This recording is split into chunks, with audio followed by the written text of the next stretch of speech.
Okay, my name is John Washington, and I am a graduate student here at the U of A.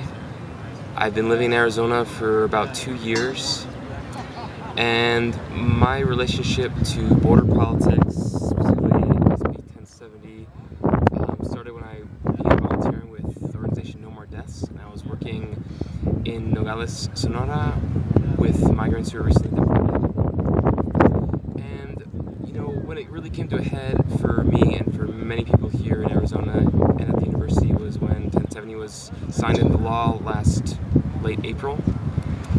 And the bill for me and the organizing around it is about as much as the legislature's sort of racist or oppressive tendencies, as much as it is about the public's relationship to politics these days. And so organizing, I was part of a group that led a number of protests and collected about 1,500 signatures trying to get the president of the university to publicly decry the law, which never really happened. He was really sort of, lukewarm about his denial or his reaction to the law. So the law was about the public's relationship to politics, which I think is mostly passive and uninformed. When I first started reading about the law, when it was first introduced into the state senate, it was in early February, and it was getting almost no page time in the local papers, and I was aghast and wondering why people weren't starting to take up arms about it.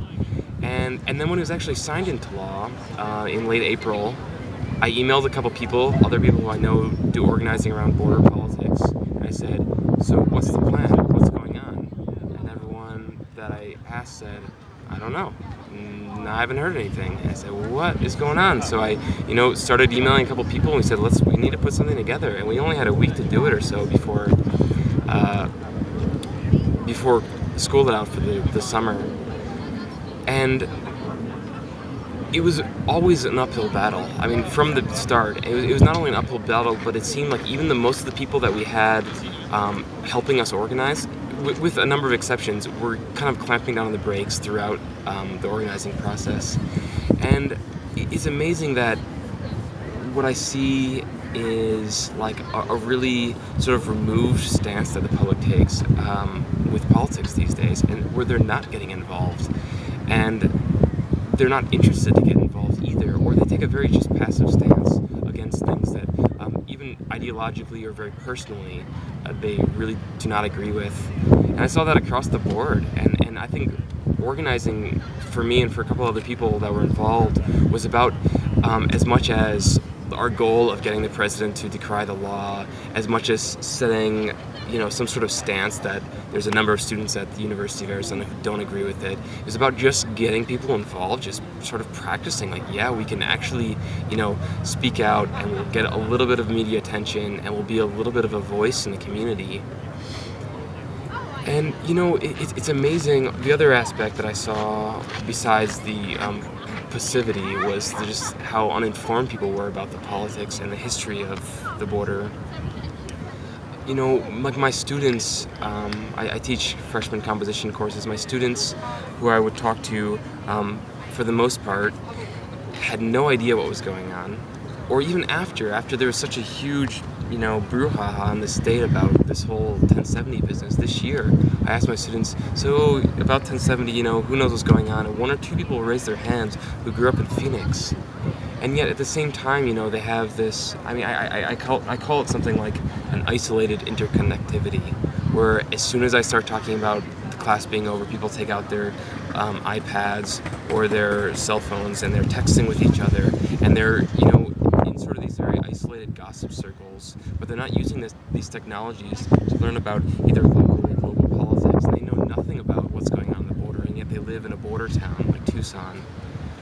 And so it was about not only engaging in politics, this protest that we were doing last year, about engaging with politics and trying to say that, we can have a little bit of a voice, but also about educating people a little bit, and ourselves very much, trying to talk to people about what was going on, trying to, go beyond like the knee-jerk reactions a lot of people were having to the flooding of migrants coming to the state, and talk about why, or the background, or the economic background of why so many people were coming. And so there's like many different goals for this movie that I was involved with, and I think one of the important things that we realized early on too is that we should set our goals as reachable ones, as well as like our ultimate goal, of course, was to get 1070 not only joined but repealed, but also just like to set a small goal, like to get our president to say, I don't agree with this law, and like that would be a sign for other states that say, oh, if we pass a law like this, the public universities are gonna put up a little bit of a fight.